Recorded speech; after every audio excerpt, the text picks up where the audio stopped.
Want to send me a text? That number is 35192. If you don't want to text me, the number is 35192. Also, if you're watching live at alancoxshow.com, thank you to Briscoe Winksworth, who has given of his or herself, him or herself, to help out on a Wednesday. It is Wednesday, yes? Uh-huh. All right, Wednesday. Who's got what going on a Wednesday night? Nothing. Oh, nothing really. You're not No. going up tonight? No, I don't have any sets tonight. My friend is doing her, she's running her hour as a part of the New York Fringe Festival. Oh. So I thought I might go see that, support her. Is that where everybody has to wear those suede jackets with the... Yes. Yeah. It's very annoying. You talk about cowboy cosplay. I think you pulled My it off. goodness. Somebody texted me earlier and said that they were getting goofed on during the bulk of Bill's show last night. Do you recall people who were there and getting goofed on by the comedians? Yeah. Oh, all right. Did they take it? Yeah, they took it great. Yeah, It was sense a of humor very about it? fun show last night. We had a great time at Brothers Lounge. So to the people that were there, I think this was probably the thruple that's texting in. There was a thruple there that was brought up a time or two throughout the show. Well, But those it people was a like good time.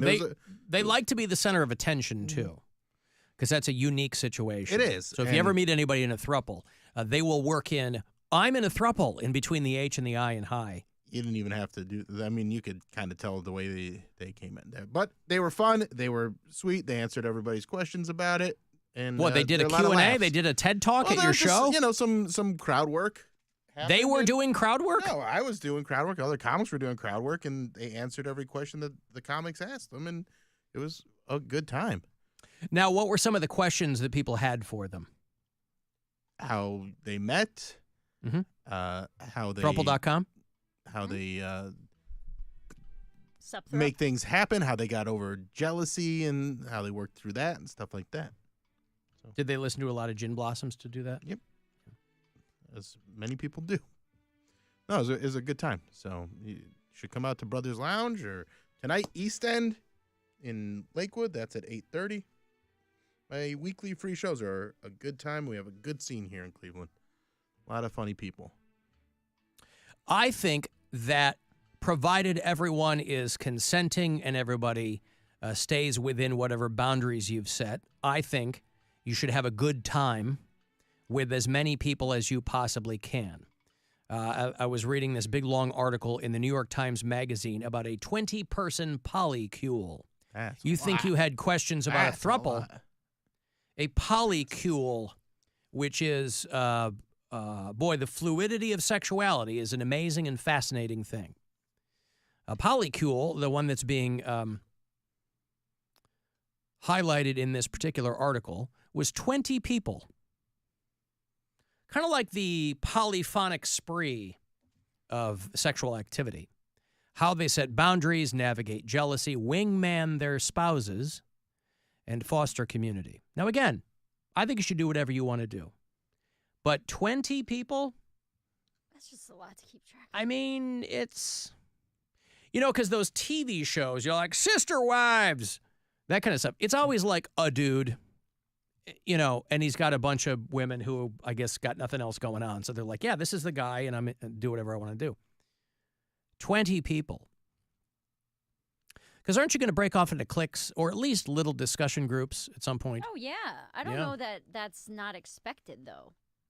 I've always been a monogamous person, so I have almost no information about this type of lifestyle. I guess I'm curious how it all comes together. And I read this whole article, and I don't know that I came away with that much more of an understanding. That's really rare. What's that? Everybody at the same time finishing? This 20 people? Come this on. 20-person polycule, she said we have people in their mid-20s to the mid-40s. There are self-identified males who identify as hetero-flexible. Bisexual, there's a non-binary person. So it really is kind of an old-school Benetton ad of people getting it on, I guess. It is a female-run polycule. There might be people here listening to us on our show today who are in a polycule.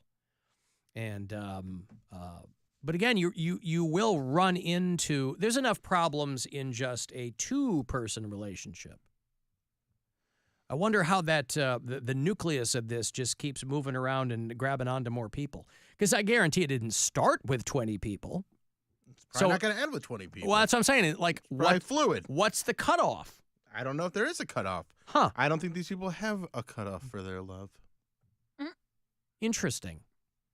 I mean, Tommy, who's on my podcast, is polyamorous and she has a husband. She's got a boyfriend. She ever been in a polycule? Never a polycule that I know of. But, there's parts of that there is some jealousy sometimes, and you just talk about it. It's a lot about communication, and it's actually really sweet the way I see them all interact with each other. Because they seem to be very, very good at communicating these feelings and having, they seem very happy, a lot happier than a lot of the other relationships I see around. Right. And her husband and boyfriend fool around with other people? Mm-hmm. See, I would think that even because there's always subsets of subsets of subsets. And I would imagine that even people in the poly community, some of them would be like, 20's too much. It's not for me. Probably. I got to tap out at 4. That's when you don't go into a right 20-person polycule. But then there are people that are like, maybe this is what I've been missing. Right. But isn't it also just called dating? Like, you could date those 19 other people. Mm-hmm. Maybe it's a wild it's an story. Understanding that the 20 of you are only going to stay within your circle. Well, within the and 20 of you. Listen, I don't want to paint with a broad brush, but over the course of reading this article, it's like there's always some trauma involved from an earlier thing, and it's so I'm sure part of it is that people are trying to kind of it might be some figure out who they are and what they're comfortable with. Yeah, exploration of their sexuality and relationships and learning to trust people again, but also maybe something about being in a relationship with this many people in this big makes them feel like, oh, I just appreciate the love and support that I'm getting from all these people. I think it has more to do with family unit. I think it has more to do with the fact that it's really, really hard to afford a house. That's also Do they all good live together? question. That's got to be a giant house. Yeah. This is a commune. Well, that's what I'm saying. Mm-hmm. And listen, do what you want to do, man. Because some of them are like, well, some of us are married for legal reasons and things like that. It's good for taxes. So even if you're out there kind of letting your freak flag fly, you're always still going to have whatever legal structures are around you, right? Like, well, this would be a good idea if we did this for tax purposes, which is a real boner killer. Anytime you're in your polycule and you start talking about taxes, man. This stuff is so hard for me to understand that I kind of just throw my hands in the air and I'm like, as long as you're safe and you're happy, I don't really care who you sleep with. Do whatever you want. I have a friend who got out of a long relationship last year and they went crazy. And I get that, but they were like... they went into a hoe phase? They went into a hoe phase, but they kept like not trying to start relationships, but finding themselves in like what seemed like a situationship. Yes. And then they're like, oh, this person wants to be my partner and I can't do that because I just got out of this. Well, I was like, well, then stop doing partner stuff. Stop telling them you love them and going to their house and cooking them dinner and doing partner stuff. That's like relationship things, And I was like, you got to figure out what you want. And I'm like, maybe this is what they want. Maybe they want to be in a non-committal relationship with 5 people. I don't know. There is a show on Peacock when I was clicking around. It's called Couple to Thruple. And the supercut of the show is just girls crying. And I'm like, boy, it doesn't look like a good time. Like, it's a lot of convincing going on. And, usually the girl convincing the guy. Or I think this would be a guy in the corner of the pool while his girl is, getting her hump on or whatever. I know I am not mature enough for this.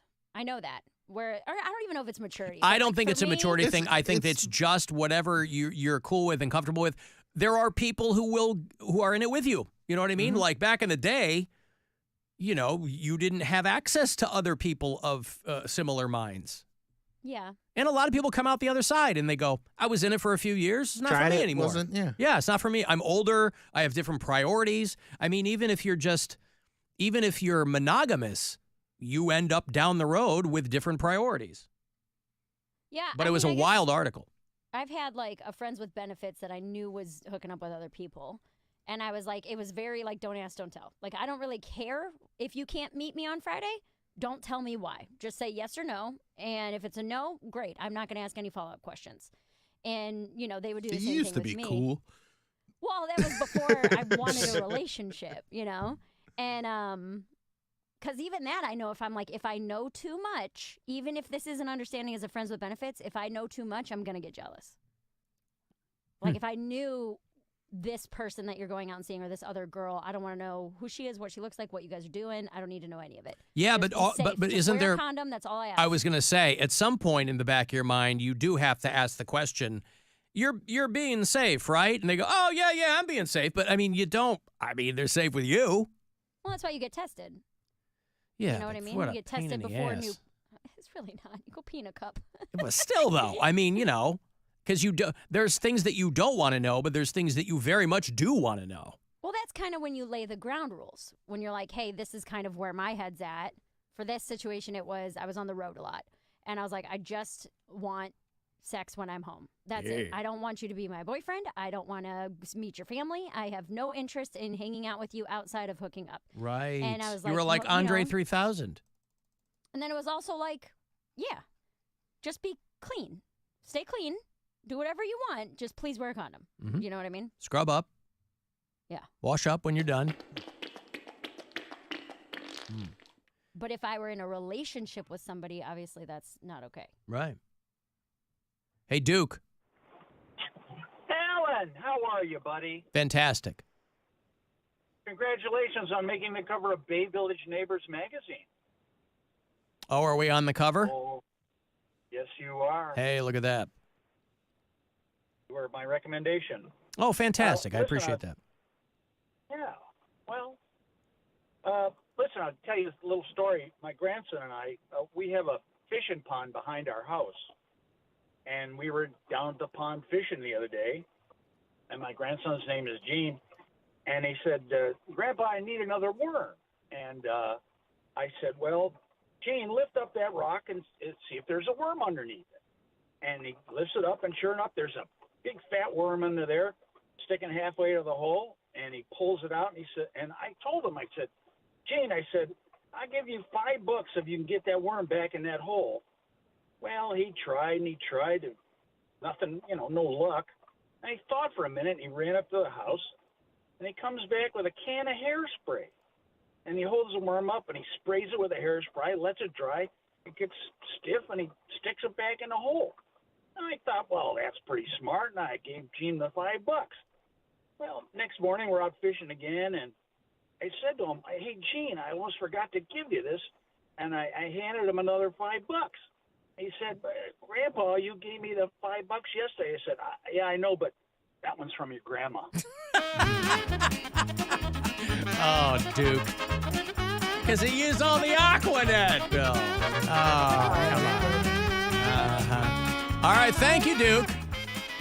Thank you, Ellen. Uh-huh. You get a line, I'll get a pole, babe. You get a line, I'll get a pole. Down in the crawdad hole. You get a line, I'll get a pole. We'll go down to the crawdad hole, honey, baby mine.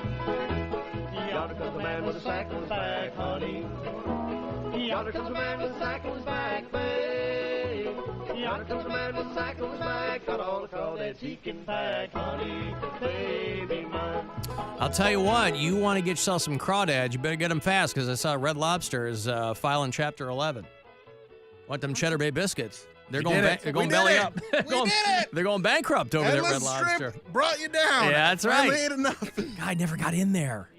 I'm sure that they'll keep the restaurants open. Yeah, but it's not. It doesn't bode well for the company. You love some Cheddar Bay biscuits, man.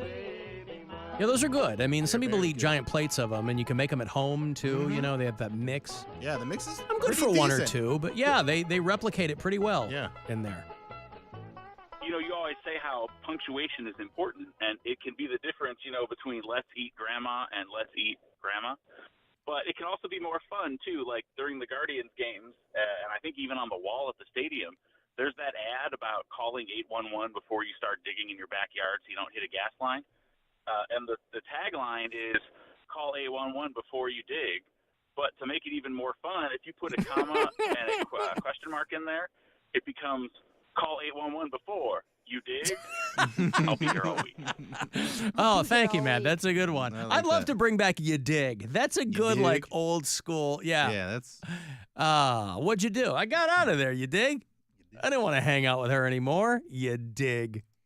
20 was Call just too many. 811 You dig? before. You dig? Yeah, I was okay once we got up into the double digits, but after that, I had to cut off my polycule at 20. I knew that you would. 19 I would have rather hung out with, but I knew you could dig it.